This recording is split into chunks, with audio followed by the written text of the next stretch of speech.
ममता का मंत्री तुष्टीकरण की नीति आखिरकार क्या है? गैर मुस्लिम यानी हिंदू बस बदकिस्मत हैं, ऐसा हम नहीं कह रहे हैं, बल्कि ममता सरकार में मंत्री रहे फिरहाद हाकिम की तरफ से इस तरह का बयान दिया गया है। आखिरकार ममता बनर्जी, उनकी पार्टी, उनके कार्यकर्ता, नेता चाहते क्या है, ये सबसे बड़ा सवाल है, क्योंकि इस तरीके की बयानबाजी इससे पहले भी होती रही है जो हिंदुओं के खिलाफ रही है। इस रिपोर्ट में आइए आपको समझाते हैं फिरहाद हाकिम के इस बयान के मायने क्या हैं।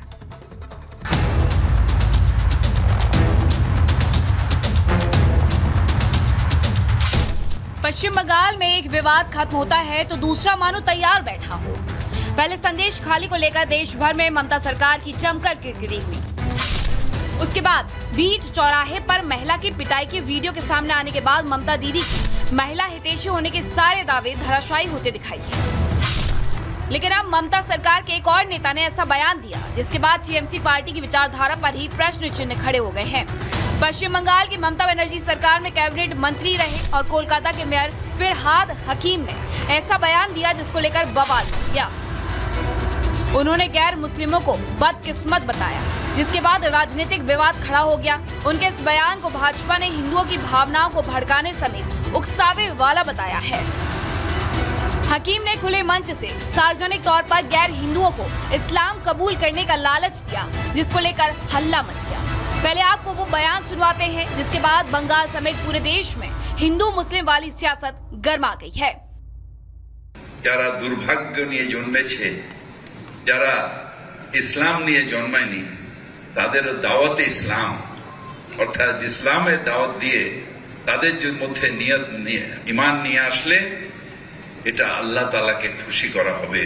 আমাদের ইসলামের রাস্তা, আমাদের যে আমাদের রাসূল পাক তিনি কত মানুষকে ঈমান দিয়েছেন, আমাদের বড় বড় ওলি যারা এসেছেন কত মানুষকে ঈমান দিয়েছেন। जानकारी के मुताबिक फिरहाद हकीम ने ये बयान 3 जुलाई 2024 को समय दिया था, जब वो कोलकाता के धोनियो स्टेडियम में एक प्रतियोगिता में हिस्सा लेने गए थे।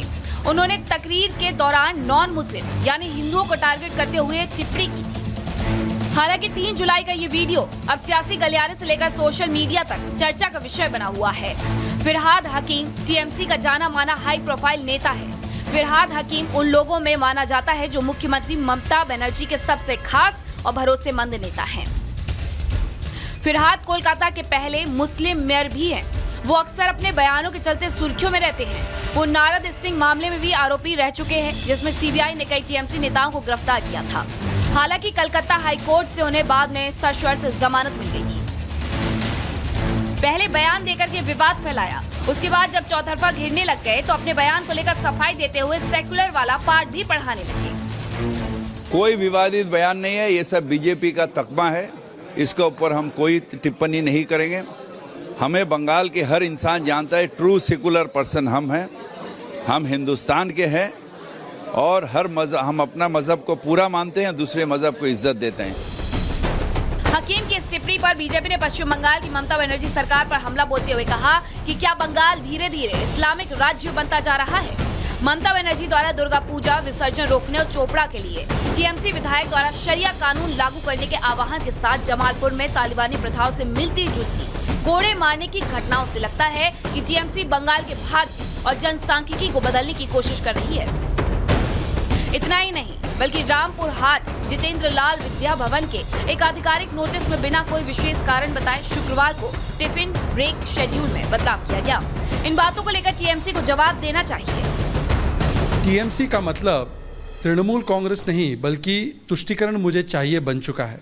जिस प्रकार से ममता दीदी ने स्वयं भी बोला है कि क्योंकि मुस्लिम वर्ग उनका वोट बैंक है तो कभी दुधारू गाय की लात भी खानी पड़ती है, और जिस प्रकार से उनके खासम खास जो सबसे करीबी और जो सबसे वरिष्ठ नेताओं में से एक है, वो तो सरेआम कह रहे हैं कि जो दूसरे धर्मों में पैदा होते हैं उनका भाग्य ठीक नहीं होता है, वो ठीक नहीं होते हैं और सबको इस्लाम में कन्वर्ट कर देना चाहिए।